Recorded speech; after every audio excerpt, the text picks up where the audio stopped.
Soyez la bienvenue sur notre chaîne. Que l'Éternel, mon Dieu, vous bénisse. Qu'il vous accorde la grâce. Qu'il réconforte votre espérance en lui. Parce que la Bible nous dit qu'il est le Dieu qui se souvient toujours de ceux qui crient à lui. Une autre opportunité nous est accordée de pouvoir partager avec vous cette parole. En ce dimanche 23 février 2025, si toi et moi, nous pouvons encore nous revoir, c'est parce que Dieu nous a fait grâce et nous a gardés avec le souffle de vie. Nous n'avons rien à lui donner si ce n'est pas lui dire merci.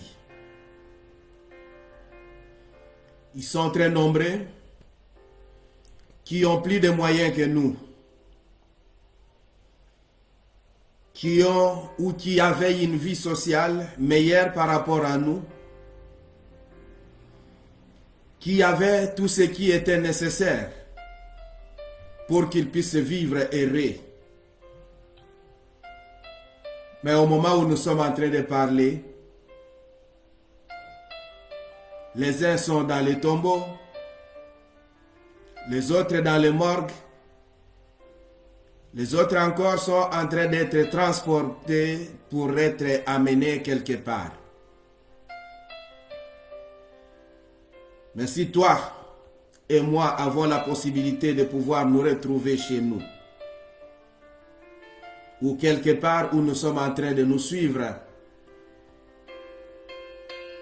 si nous avons le souffle de vie, ce n'est pas parce que nous sommes meilleurs que les autres, mais tout simplement parce que c'est la grâce. Nous ne méritons rien, absolument. Mais Dieu, par son amour, par sa miséricorde, a fait que nous ayons ce que nous avons, nous soyons ce que nous sommes. Nous ne pouvons que lui rendre gloire, honneur, acclamation, adoration, exaltation et bénédiction. Le dimanche passé, nous étions en train de chercher à répondre à une question. Celle de savoir si nous devrions attendre le temps de Dieu ou nous pouvions, d'une manière ou d'une autre, chercher à booster, chercher à accélérer la bénédiction que Dieu a prévue pour nous. Nous avons trouvé ensemble que l'Éternel notre Dieu a disposé un temps pour chaque chose. Avant de nous accorder ou de nous promettre une bénédiction, l'Éternel avait déjà disposé du temps pendant lequel il devrait chercher à libérer cette bénédiction-là. Il est vrai qu'il nous arrive de pouvoir chercher à anticiper le temps de Dieu. Et il arrive même que Dieu puisse accepter de pouvoir nous accorder ce que nous avons demandé avant le temps. Mais ce qu'il y a à savoir est que si nous anticipons, nous devons aussi être conséquents. Nous devons accepter de pouvoir vivre le dérapage ou encore tout ce qui peut arriver parce que la bénédiction de Dieu se réalise au temps fixé par lui. C'est comme cela qu'il a dit à Habakkuk que le temps de l'accomplissement est déjà déterminé. Le temps est déjà fixé. S'il tarde, attends. Parce que la promesse finira par se réaliser. Et nous avions parlé de l'histoire de Jacob, qui avant même de pouvoir naître, quand il était encore dans le ventre de sa mère, Dieu avait déjà promis des choses pour lui. Dieu avait déjà disposé que ce serait lui qui allait prendre le dessus sur son grand frère.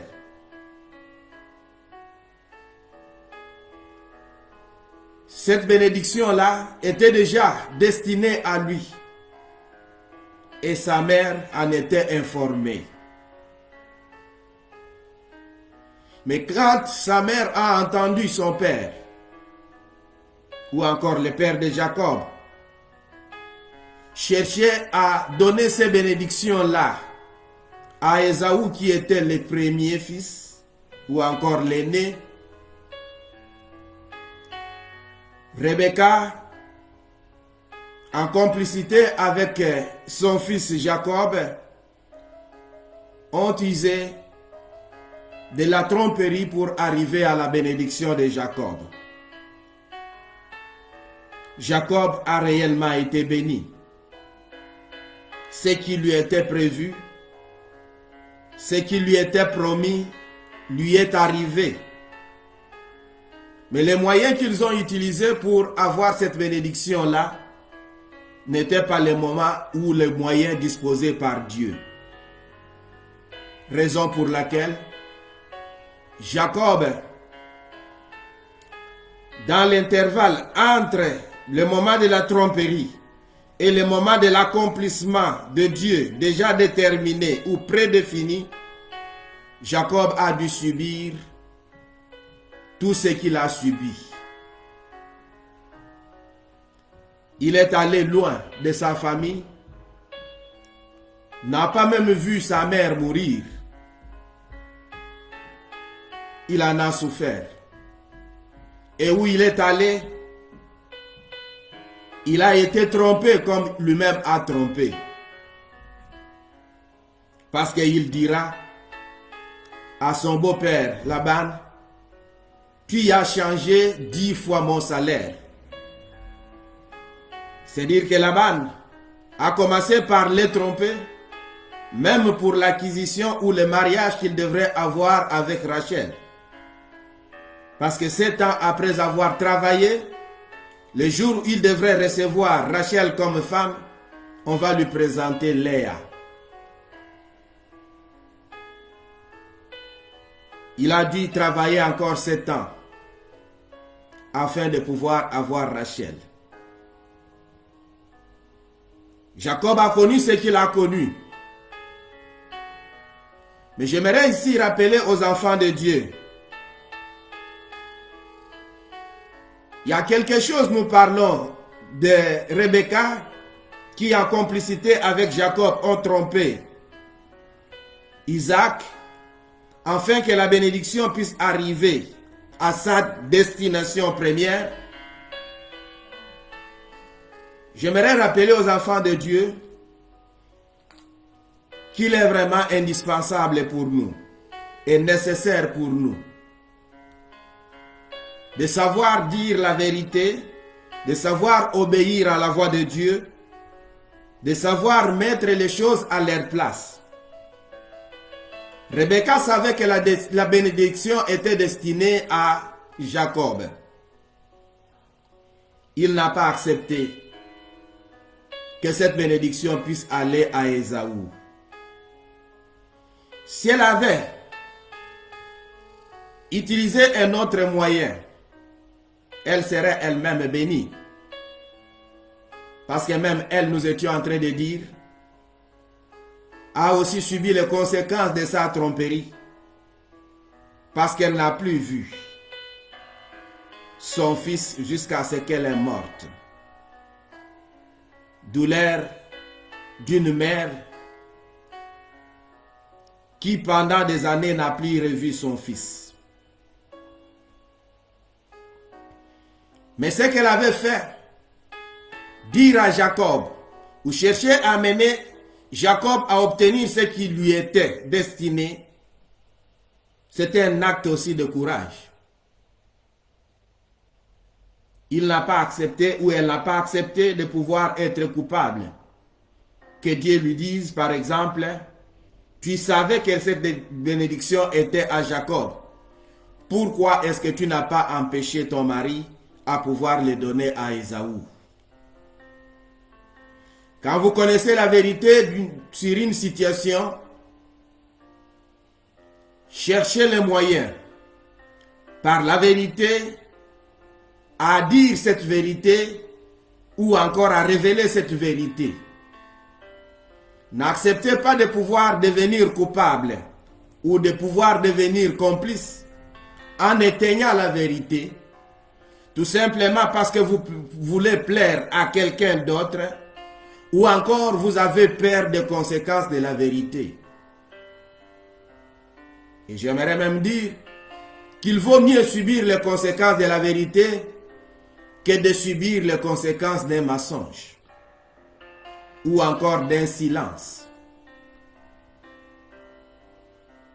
Parce que s'il arrive les conséquences de la vérité, parce que vous avez dit la vérité et qu'en face de vous, vous avez des personnes qui veulent vous faire subir des conséquences négatives alors, de cette vérité-là, il y a un être, il y a Dieu qui sera de votre côté et qui va défendre votre position, qui va défendre votre cause.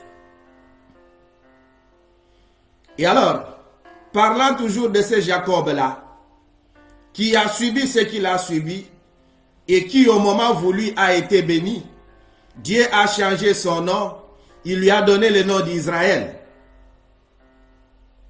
Parce que le premier nom, Jacob, avait trait ou concordait avec la tromperie. Mais le second nom que l'Éternel lui a donné, c'est le nom qui lui était destiné pour la bénédiction que Dieu avait destinée pour lui. Et là, nous sommes en train de voir un aspect très important. Dieu a promis. Dans sa fidélité, il devrait réaliser cela. Malgré que les hommes ont emprunté un autre chemin, un chemin qui n'était pas le bon, mais Dieu a fini par réaliser ce qu'il avait promis.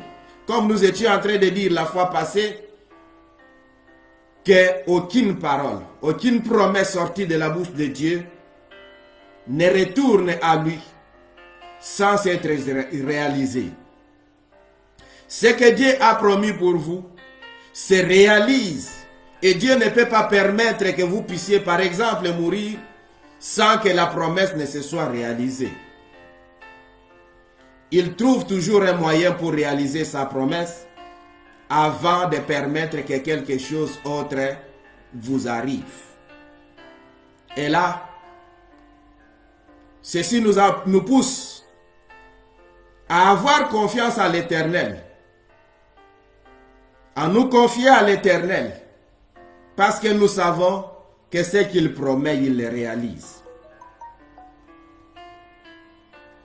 Mais qu'est-ce qui pousse Dieu à pouvoir réaliser ce qu'il promet, à part sa fidélité?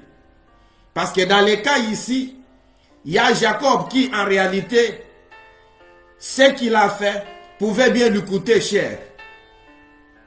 Il pouvait mourir à cause de ça. Et d'ailleurs, son frère aîné, quand il s'est rendu compte qu'il a été trompé pour une seconde fois, avait décidé de pouvoir lui ôter la vie le jour où leur père allait mourir. Mais la miséricorde de Dieu a fait que Jacob puisse encore garder son souffle de vie, parce que Dieu devrait réaliser ce qu'il avait promis. Dieu, dans sa justice, a permis que Jacob puisse subir les conséquences de la tromperie. Dans sa miséricorde, il a réalisé les promesses qu'il lui avait faites. C'est la raison pour laquelle en cette journée, ce jour ici aujourd'hui, nous allons parler de ce Dieu juste, qui n'est pas seulement le Dieu juste, mais il est aussi le Dieu miséricorde. Quand nous lisons dans le psaume 9, le verset 8 nous dit: l'Éternel règne pour toujours, il a dressé son trône pour le jugement. Le Dieu qui nous a créés est devenu à un certain moment le Dieu juge. Il dresse son trône et il attend le moment voulu pour pouvoir juger le monde.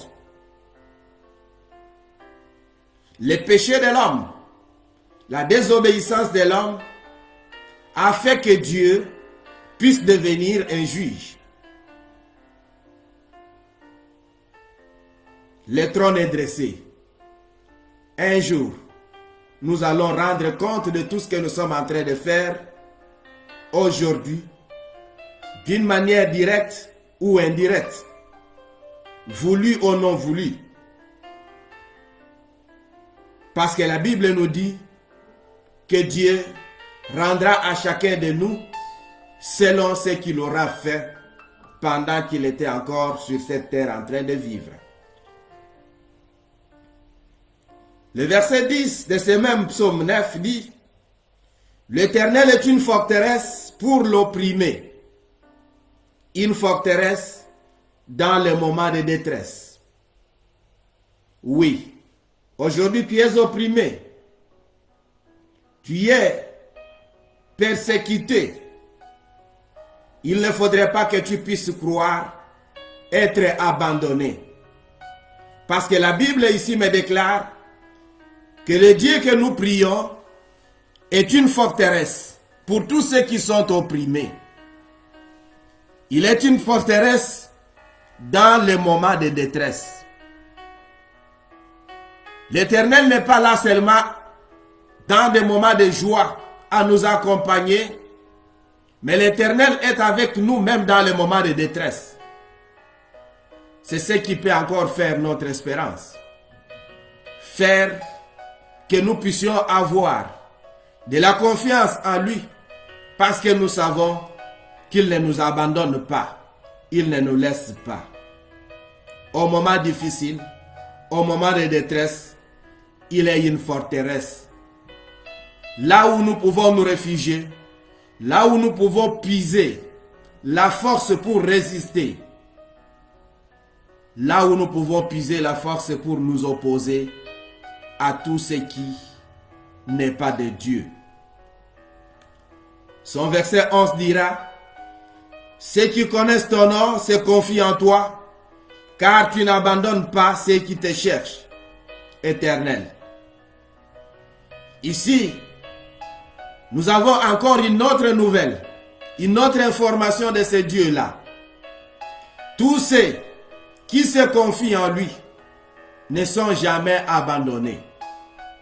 Oui, nous savons que dans notre vie, il y a les hauts, il y a les bas. Il nous arrive des moments où nous pensons que l'Éternel nous a abandonnés. Ce n'est qu'une pensée, ce n'est pas une réalité. Parce que tous ceux qui se confient à l'Éternel ne sont jamais abandonnés. En qui te confies-tu? Si tu te confies à l'Éternel, sache-le bien que l'Éternel ne t'abandonnera jamais.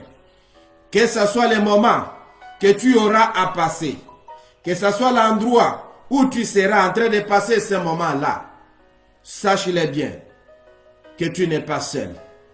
L'Éternel est avec toi. Et David dira: chantez à l'honneur de l'Éternel qui cherche à Sion. Proclamez ses hauts faits parmi les peuples, car il venge les sangs versés. Il s'en souvient, il n'oublie pas les cris des malheureux. Oui, nous pouvons proclamer les hauts faits de l'Éternel. Nous pouvons chanter à l'Éternel ou encore à son honneur. Parce que l'Éternel est celui qui venge les sangs versés. Et là, nous voulons faire comprendre à tous ceux qui pensent qu'aujourd'hui ils ont la liberté, ils ont le monopole de pouvoir faire n'importe quoi. Ils peuvent verser le sang comme ils veulent. Ils peuvent tuer comme ils veulent. Ils peuvent décider ce qu'ils veulent.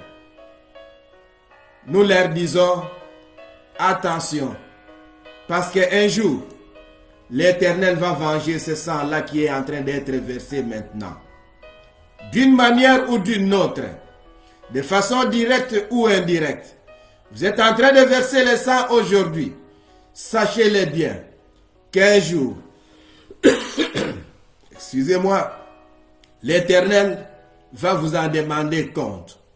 Il va se souvenir de ce sang-là qui a été versé, parce que le cri des malheureux, même si aujourd'hui, semble ne pas être écouté, semble ne pas être exaucé, l'Éternel s'en souviendra. Il n'oubliera jamais ce cri-là. Et quand il se souviendra de ça, il va venger et il va rendre compte à tous ceux qui en ont fait pousser. Vous savez, le peuple d'Israël est resté en esclavagisme en Égypte pendant des années. Ils étaient dans la souffrance depuis un certain moment.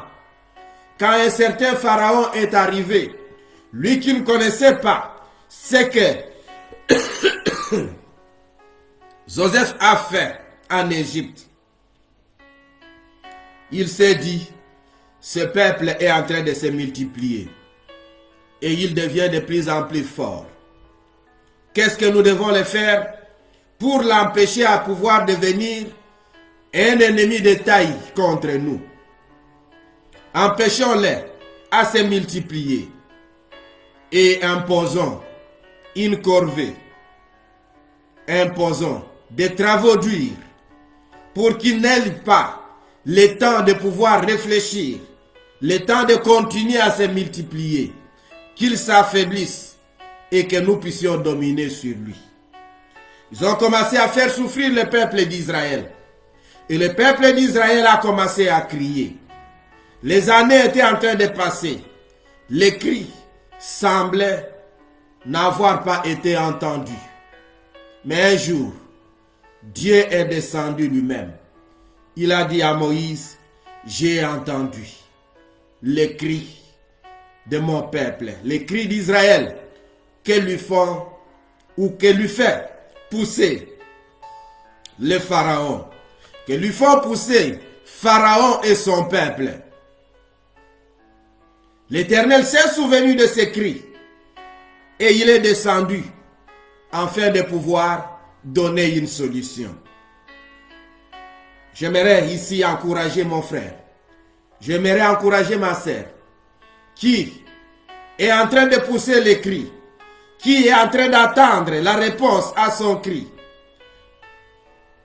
J'aimerais te dire, mon frère, ma sœur, que l'Éternel n'oublie pas ton cri. Il s'en souviendra un jour et il va venger le sang que ton ennemi, que tes adversaires a versé. L'Éternel se souviendra un jour de toi. Il viendra à ton secours. Il viendra t'apporter l'aide qui est nécessaire. Le verset 18 dit, le méchant rejoigne le séjour des morts avec toutes les nations qui oublient Dieu. C'est-à-dire que ceux qui sont méchants, ils vont rejoindre le séjour des morts. Qu'ils ne pensent pas qu'ils vont demeurer éternellement. Même si maintenant, ils ont le pouvoir, ils ont l'autorité. Ce sont eux qui sont en train de décider la mort des autres. Qu'ils sachent qu'eux aussi, un jour, ils vont rejoindre tous ceux qui oublient Dieu dans le séjour des morts. Et la Bible dit au verset 19, car le pauvre n'est pas oublié définitivement. L'espérance des malheureux n'est pas perdue pour toujours. Oh, le peuple de Dieu doit comprendre que dans votre pauvreté, vous ne serez pas oublié définitivement. Cela semble que vous avez été oubliés. Mais la parole de Dieu nous rappelle ce matin. Viens encore restaurer, refaire vivre ou encore faire revivre notre espérance, nous disant que vous ne serez pas oubliés définitivement, que votre espérance ne sera pas perdue pour toujours. Aujourd'hui, l'espérance peut sembler être perdue, mais un jour, ça va ressusciter, parce que le Dieu de l'espérance nous dit que l'espérance ne trompe pas. Continuons à espérer. Un jour, l'Éternel va se souvenir de nous. Ça, c'est ce que la Bible est en train de nous dire. Mais voyons un peu ce que nous vivons. Tout autour de nous, nous sommes en train de voir les choses. Et dans ce monde ici où nous sommes en train de vivre, vous allez voir qu'il y a des notions qui semblent être contradictoires. Des notions qui ne marchent jamais ensemble. Mais nous allons voir que Dieu, les deux notions, il trouve qu'elles doivent être unies pour donner une certaine vie. Pour faire Dieu, ou pour faire de Dieu Dieu, il fallait que ces deux notions ici puissent marcher ensemble. Quelles sont ces notions-là? C'est la notion de la justice et la notion de la miséricorde. Ce que le monde attend, c'est soit la justice, soit la miséricorde, mais pas deux, les deux à la fois. C'est même la raison pour laquelle aujourd'hui, nous crions, nous continuons à crier, à dénoncer la justice, disant que la justice est malade, la justice est corrompue, la justice ne sait plus faire le travail de la justice. Tout ceci tout simplement parce que nous savons que la justice a un devoir, la justice a un travail qu'il doit faire. Nous étions en train de dire il y a quelques dimanches passés que le travail de la justice, c'est chercher à faire quoi? Chercher à sanctionner ceux qui font le mal et chercher à récompenser ceux qui font le bien. Sécuriser ceux qui font le bien, sanctionner ceux qui font le mal. C'est la raison pour laquelle aujourd'hui, nous sommes en train d'attendre que la justice puisse déclarer coupable, réellement coupable, puisse déclarer innocent, innocent. Que l'innocent ne soit pas déclaré pour coupable et que le coupable ne soit pas déclaré pour innocent. Parce que si nous faisons ainsi, ce n'est plus la justice, mais c'est plutôt l'injustice.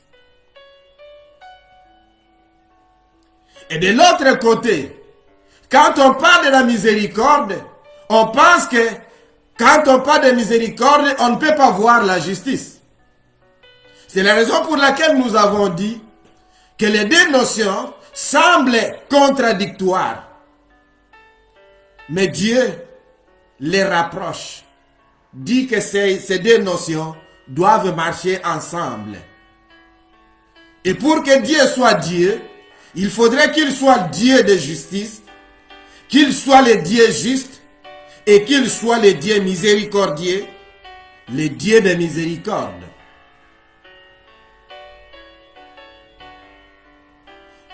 Et alors, comment est-ce que Dieu, parce que dans le monde nous trouvons que les deux notions ne peuvent pas marcher ensemble.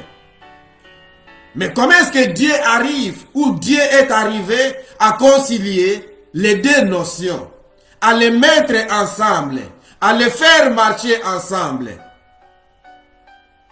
Parce que nous savons que ce soit la justice, que la miséricorde, sont tous les attributs de Dieu. Quand nous parlons des attributs de Dieu, nous disons que Dieu est miséricorde. Et nous disons aussi que Dieu est juste. C'est-à-dire que pour Dieu, les deux marchent ensemble. Et pour les enfants de Dieu, les deux doivent marcher ensemble. Comment est-ce que nous allons chercher à mettre ceci ou encore à lier tout ceci ensemble? Ce qui semble contradictoire, comment est-ce que nous allons les mettre ensemble? Nous allons partir de deux petites illustrations avant de revenir dans les Écritures. Deux amis qui sont nés dans un endroit ont grandi ensemble. Ils ont commencé l'école ensemble. À un certain moment, la vie est la vie. La vie est ce qu'elle est. La vie a permis que ceux-ci puissent se séparer l'un de l'autre. Le premier a eu l'opportunité de pouvoir faire des études universitaires et il est devenu un avocat.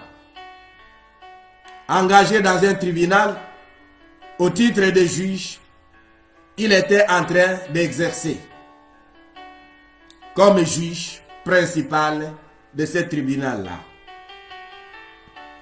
L'autre de son côté, il est allé, la chance n'a pas souri. Et il est devenu un métrier. Il s'est retrouvé dans une bande de métriers. Un jour par malheur, il est tombé sous le coup de la police, qui l'a arrêté et qui l'a traduit en justice, qui l'a amené en justice.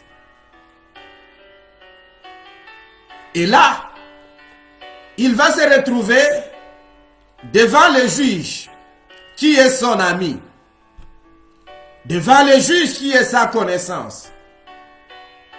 Son ami, le juge, le reconnaît. Lui, il reconnaît son ami. Mais maintenant, le juge doit faire son travail de juge. Comment est-ce qu'il doit agir? Parce qu'étant juge, il devrait être juste. Et être juste signifie qu'il devrait condamner son ami à la peine voulue et lui infliger l'amende voulue. Pas comme nous aujourd'hui que nous sommes en train de faire ce que nous faisons. Parce que c'est un membre de famille. Parce que c'est une connaissance. Nous voyons sa faute.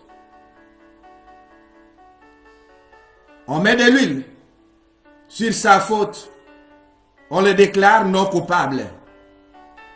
Pendant que nous sommes en train de déclarer un innocent coupable. On garde un innocent en prison et on laisse la liberté à celui qui réellement a été coupable. Peut-être d'un détournement, peut-être d'un meurtre, d'une violation, des articles ou de quoi que ce soit, ou même d'un viol. Quand nous déplorons la justice aujourd'hui, c'est parce que nous sommes devant ces situations-là. Que ceux qui devraient se retrouver en prison sont dehors, pendant que ceux qui devraient être dehors se retrouvent en prison. Et là, ce n'est plus la justice.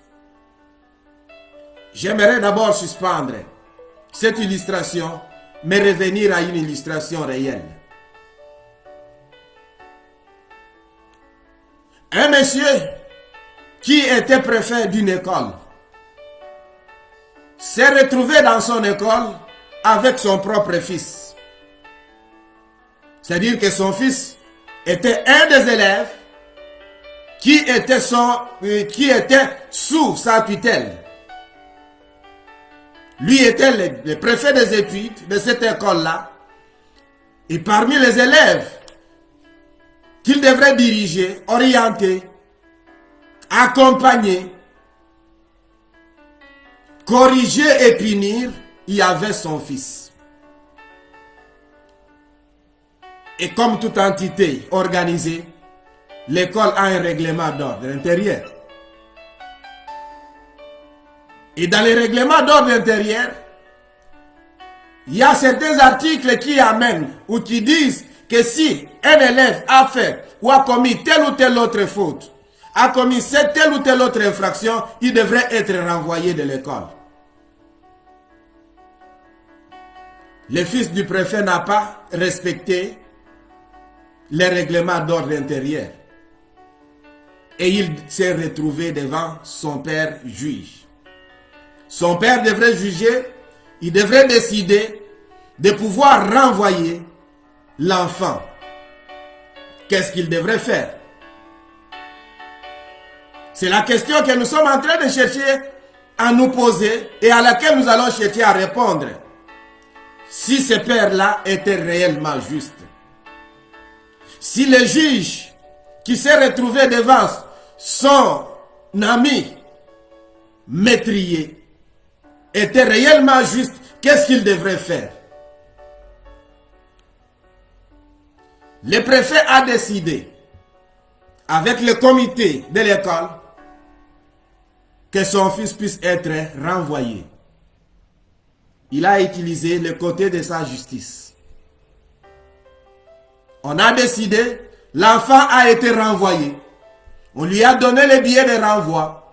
Et l'enfant arrive à la maison, prend le billet de renvoi, il le dépose sur la table de son père. Son père arrive maintenant, non plus comme préfet de l'école, mais comme père de l'enfant. Il prend le billet, il trouve que son enfant a été renvoyé. Mais est-ce qu'il faut tuer cet enfant-là? Non. Comme père, il a l'amour de l'enfant. Il a pitié de l'enfant. Il doit manifester, il doit exprimer un autre sentiment, la miséricorde. Et la miséricorde qu'il va exprimer va consister en quoi? Le préfet dont nous sommes en train de parler a sorti l'argent dans sa poche comme père. Il est allé solliciter une inscription dans une autre école afin que son enfant puisse continuer à étudier. Revenons maintenant au juge, ce qu'il a fait. Le juge se présente devant le tribunal et il prononce le verdict contre son ami. Il est condamné à autant d'années de prison et à autant de dollars ou encore d'euros à payer comme amende. Mais maintenant, comme ami, celui qui a la miséricorde pour son ami, le juge sort, il arrive dans son bureau, il établit un chèque au montant de l'amende qui a été infligée à son ami. Il sait que son ami n'a pas de moyens. Son ami n'a pas de possibilités. Il paye le prix de la sanction que son ami a subie. La sanction qu'il a fait écoper à son ami, il la paye. Il présente là le côté de la miséricorde. Du côté de la justice, il a jugé, il a décidé, il a condamné. Mais du côté de la miséricorde, il sort son argent de sa poche et il aide son ami à pouvoir payer la prison. Ces deux illustrations n'est que ou ne sont que l'image de ce que Dieu a fait pour nous. L'image de ce que Dieu a manifesté à notre égard. Toi et moi, nous savons que Dieu nous a créés à son image, à sa ressemblance. Son objectif, son plan était que nous puissions continuer à vivre en communion avec lui. En ce moment-là, Dieu n'était pas le Dieu juge. Parce qu'il ne devrait pas nous juger. Il nous a créés. Il nous a aimés. Il n'était pas le Dieu juge. Et la justice n'avait pas sa besoin. En fait, son importance n'avait pas sa raison d'être. Mais à un certain moment, l'homme a désobéi. Il s'est révolté contre son Dieu. Dieu qui est le Dieu juste se regarde en lui-même. Il se dit oui, l'homme a péché. L'homme s'est révolté contre moi.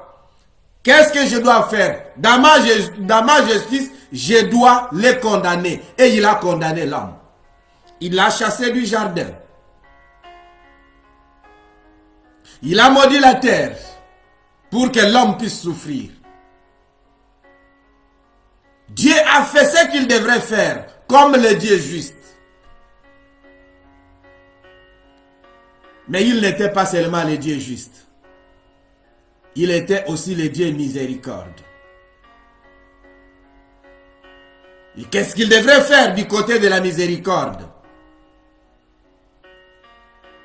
Dieu savait et Dieu sait que le péché de l'homme ne pouvait pas être pardonné par l'homme.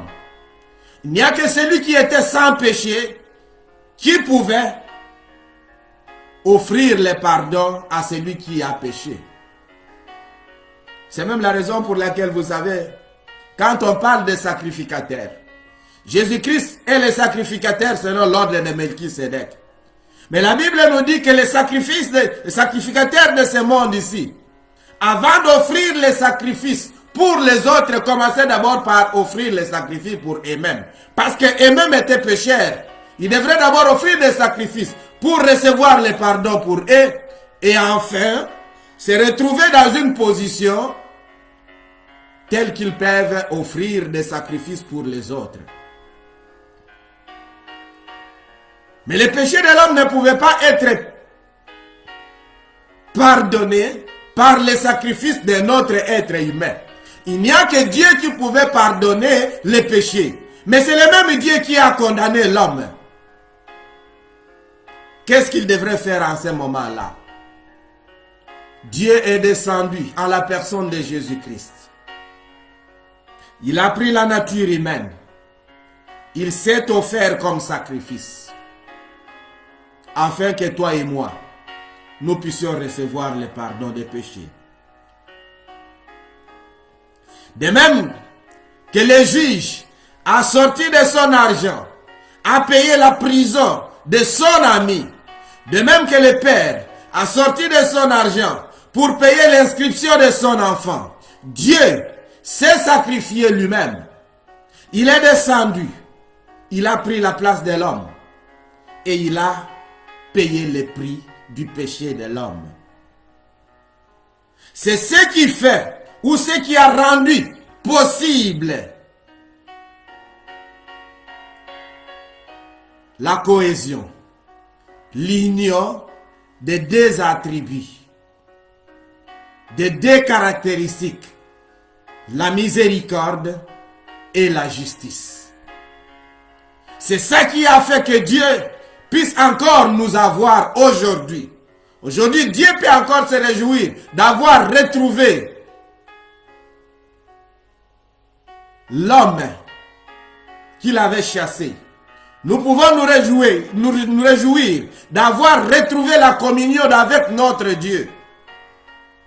Tout ceci, c'est à cause ou c'est par les sacrifices que Jésus-Christ s'est donné sur la croix. Pour ceux qui ont étudié un peu d'hébreu, ils savent que le mot utilisé pour justice porte son sens de remettre en ordre. Signifie que qui parle justice ne dit pas casser.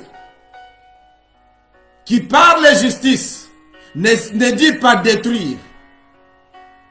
Qui parle justice ne dit pas rompre. Mais qui parle justice dit remettre en ordre. Là où il y a le désordre, il fallait remettre l'ordre. Ce qui a été désordonné, il fallait réordonner. C'est même ce que nous pouvons dire de Dieu. Quand nous parlons de la justice de Dieu, c'est dire que Dieu vient remettre en ordre ce que nous avons désordonné.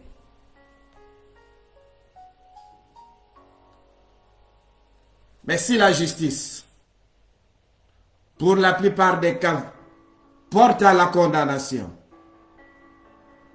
La miséricorde ne porte pas à la condamnation, mais la miséricorde porte à la grâce. J'étais en train de réfléchir, à chercher les mots. Je me suis posé la question de savoir s'il fallait que je dise que la miséricorde porte à l'acquittement ou que je parle de la miséricorde qui porte à la grâce. En fin de compte, j'ai trouvé que le mot qu'il fallait utiliser, ce n'est pas l'acquittement, mais c'est la grâce. Parce qu'acquitter quelqu'un, c'est laver ce quelqu'un-là. Le laver ou encore le déclarer non coupable. Et aujourd'hui, ils sont très nombreux qui sont acquittés, qui sont réellement coupables, mais qui sont acquittés. Mais la grâce, c'est ce que vous recevez, sans que vous puissiez le mériter. Vous êtes en réalité un condamné à mort, mais vous recevez la grâce. Vous ne l'avez pas demandé. Parce que Dieu n'a pas demandé, nous n'avons pas demandé à Dieu de pouvoir nous pardonner. Mais c'est Dieu qui a donné la possibilité que nous puissions recevoir le pardon. Ce n'est pas que l'homme s'est rendu compte, il a pris conscience de sa situation et a commencé à crier Dieu pour dire Dieu, rends-moi ou encore fais-moi grâce, fais-moi grâce. Mais Dieu, dans son amour, dans sa miséricorde, a trouvé qu'il devrait nous accorder la grâce. Et il nous a accordé la grâce, les sacrifices de la croix a permis que la miséricorde de Dieu puisse avoir son action au milieu de nous. Dieu juste, Dieu miséricorde. Vous avez vu quand nous avons parlé de Jacob. Nous avons parlé de la justice de Dieu qui a permis que Jacob puisse souffrir pendant tous ces moments-là. Que Jacob puisse subir tout ce qu'il devrait subir. Mais la miséricorde de Dieu a fait que Dieu puisse réaliser la promesse. Parce que Dieu est fidèle. Il est toujours derrière sa parole, ses promesses pour les réaliser. Abraham, nous avons parlé du peuple d'Israël, s'est retrouvé en esclavagisme à cause de la désobéissance d'Abraham, à cause d'un acte que Abraham a posé. Mais Dieu avait fait des promesses à Abraham. Ces promesses-là devraient se réaliser malgré ce qu'il a fait. J'aimerais que le peuple de Dieu comprenne que si nous devons considérer Dieu et que nous voulons vivre heureux, avoir la bénédiction de Dieu, nous ne devons pas le prendre seulement comme le Dieu juste, mais nous devons aussi le prendre comme le Dieu miséricorde. Parce qu'il n'est pas seulement le Dieu juste. Et si nous devons considérer le Dieu comme étant le Dieu juste, comme étant le Dieu miséricorde, nous devons le faire, que ce soit pour nous, que ce soit pour les autres aussi.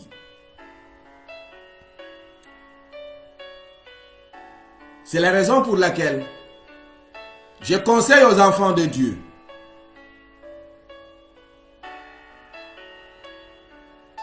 de toujours se souvenir de l'amour de Dieu, de la miséricorde de Dieu. Même quand nous devons chercher à porter un jugement sur quelqu'un d'autre. Quand nous tombons dans le péché, nous fléchissons les genoux. Nous crions vers l'Éternel, comme pour dire Éternel, pardonne. Pardonne. Nous rappelons à l'Éternel qu'il est le Dieu de miséricorde. Mais quand ce sont les autres qui tombent dans le même péché, dans la même situation que nous attendons que Dieu puisse les sanctionner. Là, nous ne prenons pas Dieu comme étant le Dieu juste, mais nous le prenons comme étant le Dieu injuste. Parce que si nous demandons miséricorde pour nous, acceptons que Dieu accorde aussi miséricorde aux autres. Si dans sa justice, il nous a condamnés, acceptons qu'il puisse condamner aussi les autres. Si dans sa miséricorde, il nous a pardonnés, acceptons aussi qu'il puisse pardonner aux autres. C'est ça, pour nous aussi être juste. Être juste pour nous, c'est aussi savoir accepter que Dieu est juste. Accepter que Dieu est juste signifie tout simplement que nous devons accepter les conséquences de ce que nous avons fait comme mal et les récompenses de ce que nous avons fait comme bien. Mais nous, comme humains, nous acceptons beaucoup plus les récompenses.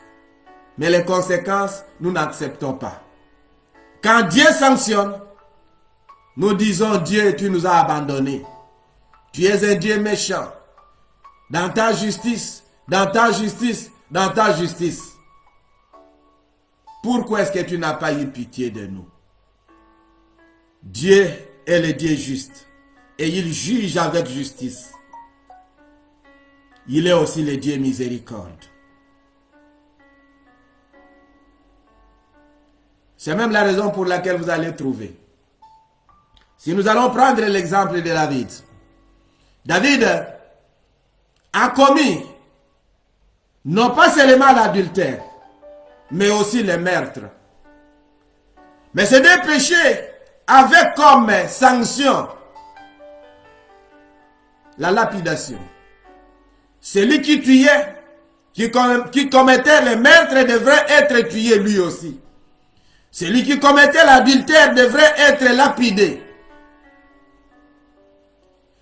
Dans la justice de Dieu, Dieu a sanctionné David d'une manière ou d'une autre. Les troubles dans sa famille. Ses enfants se sont entretués. À un certain moment, il s'est retrouvé à fuir même devant son propre fils, qui était en train de chercher à le tuer afin de pouvoir prendre le trône. Tout ça, c'était les conséquences de la justice de Dieu. Mais la miséricorde de Dieu, c'est que quand il a demandé pardon, Dieu a accordé le pardon. Dieu n'a pas permis que Jacob puisse mourir, que David puisse mourir. Même la femme avec qui il a commis l'adultère n'a pas été lapidée. Et d'ailleurs, c'est par cette femme-là qu'elle naîtra le fils Salomon qui devrait construire le temple pour l'Éternel notre Dieu. C'est-à-dire que dans la miséricorde de Dieu, Dieu a permis que ce qui était promis puisse se réaliser. Il a permis que la bénédiction qui était promise devrait se réaliser. Elle s'est réalisée. Parce que Dieu pouvait permettre que Salomon puisse naître d'une autre femme de David. Mais s'il a permis que Salomon puisse venir par la même femme avec qui il a commis l'adultère, c'est parce qu'il y avait déjà une promesse pour cette femme-là. Tu as une promesse? Espère. Un jour, elle sera réalisée. Parce que Dieu est juste. Dieu est miséricorde. Que tes péchés ne puissent pas t'éloigner de la bénédiction de Dieu. Mais qu'ils puissent te permettre de pouvoir chercher la miséricorde de Dieu. N'attendez pas seulement que les autres soient sanctionnés, mais acceptez aussi que vous soyez sanctionnés toutes les fois que vous avez commis un péché. Toutes les fois que vous avez fait un mal. Dieu dit, dans Osée chapitre 6 à son verset 6, en effet, je prends plaisir à la bonté et non au sacrifice, à la connaissance de Dieu plus qu'aux holocaustes.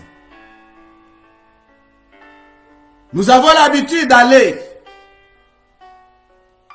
offrir des sacrifices à cause des péchés, des offrandes spéciales, parce que nous avons commis un péché. N'attendons pas de commettre des péchés pour aller offrir des sacrifices. Parce que ce n'est pas le sacrifice qui plaît à Dieu. Ce qui plaît à Dieu, c'est la bonté. Cherchons d'abord à éviter les péchés et voir la bénédiction tomber sur nous, que de commettre des péchés parce que nous savons que Dieu est le Dieu de miséricorde.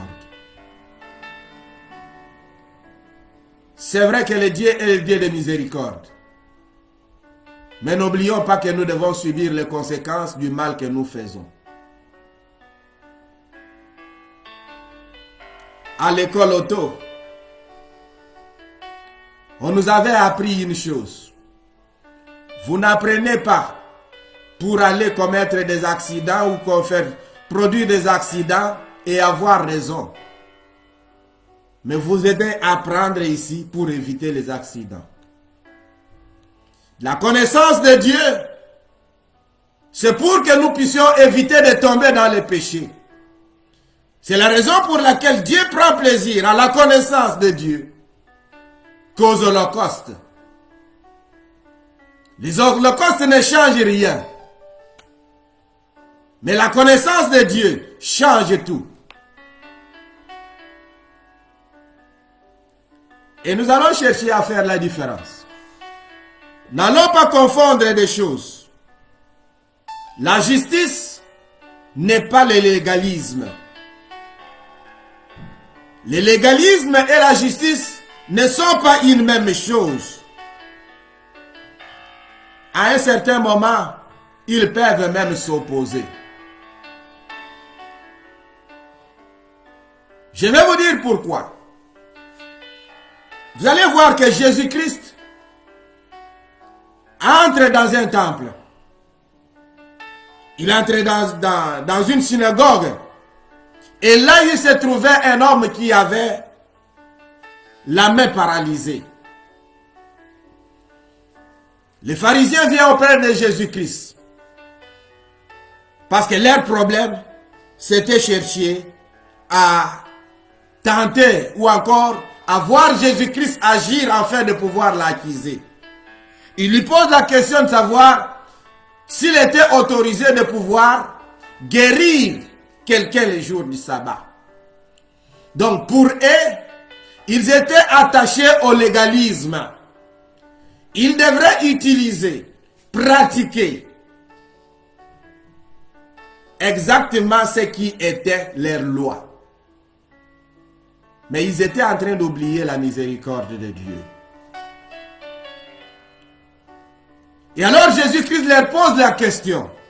Si vous avez une seule petite brebis et que cette brebis-là tombe dans les trous le jour du sabbat, qu'est-ce que vous allez faire? Vous allez la faire sortir ou vous allez la laisser crever là-bas? C'est la question que Jésus-Christ leur pose. Ils disent qu'ils vont la faire sortir.